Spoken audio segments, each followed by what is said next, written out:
মৰমৰ ছাত্ৰ-ছাত্ৰীসকল, তোমালোকে এই ফটোখন দেখিছনে? কোনে কি কৰি আছে চোৱাচোন ভালদৰে। এইখিনি তোমালোকৰ নিচিনাই সৰু সৰু ল'ৰা-ছোৱালী আৰু এয়া এগৰাকী ডাঙৰ মানুহ আছে। এয়া কি কৰিছে বাৰু? খেলি আছে নহয়নে? শুয়া চোৱা, ল'ৰাটোৰ ভৰি এখন বেয়া, গতিকে সি ক'ত বহি খেলিছে চোৱাচোন।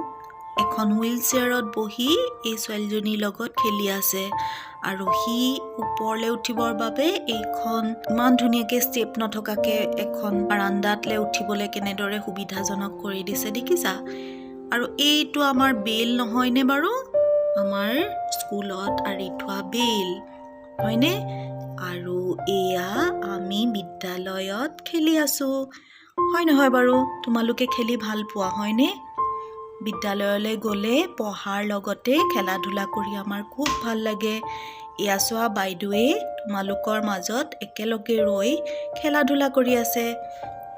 আৰু এইফালে চোৱা, দুজনে ফুল পুলি ৰুইছে আৰু লগতে পানীও দিছে আৰু এই চাই আছে ক'ত কি হৈ আছে। গতিকে আমাৰ বিদ্যালয়খনৰ বিষয়ে আজি এটা কবিতা পঢ়োচোন আহা।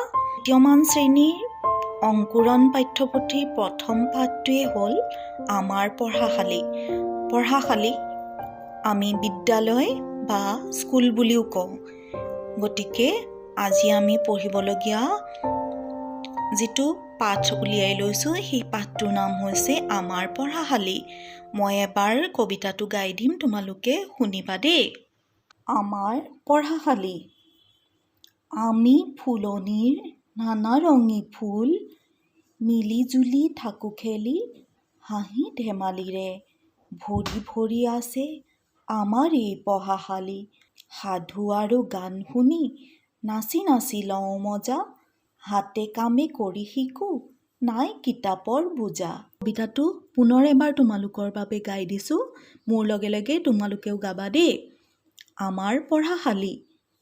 আমি ফুলনিৰ নানা ৰঙী ফুল, মিলি জুলি থাকোঁ খেলি, হাঁহি ধেমালিৰে ভৰি ভৰি আছে আমাৰ এই পঢ়াশালী। সাধু আৰু গান শুনি নাচি নাচি লওঁ মজা, হাতে কামে কৰি শিকোঁ নাই কিতাপৰ বোজা।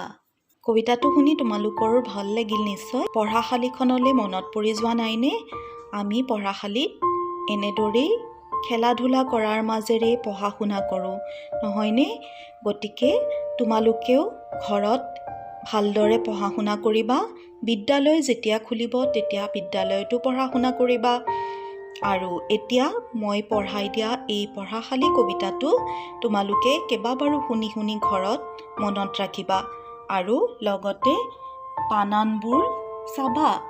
প্ৰতিটো শব্দ সুন্দৰকৈ শুদ্ধ উচ্চাৰণেৰে পঢ়িবলৈ যত্ন কৰিবা আৰু লগতে তোমালোকে কবিতাটো লিখিবলৈও ল'বা আৰু লগতে মনত ৰাখি মোক শুনাব লাগিব কিন্তু। গতিকে আজি ইমানতে সামৰিছোঁ। আকৌ লগ পাই আছোঁ তোমালোকক। ভালদৰে পঢ়া শুনা কৰিবা দেই তোমালোকে।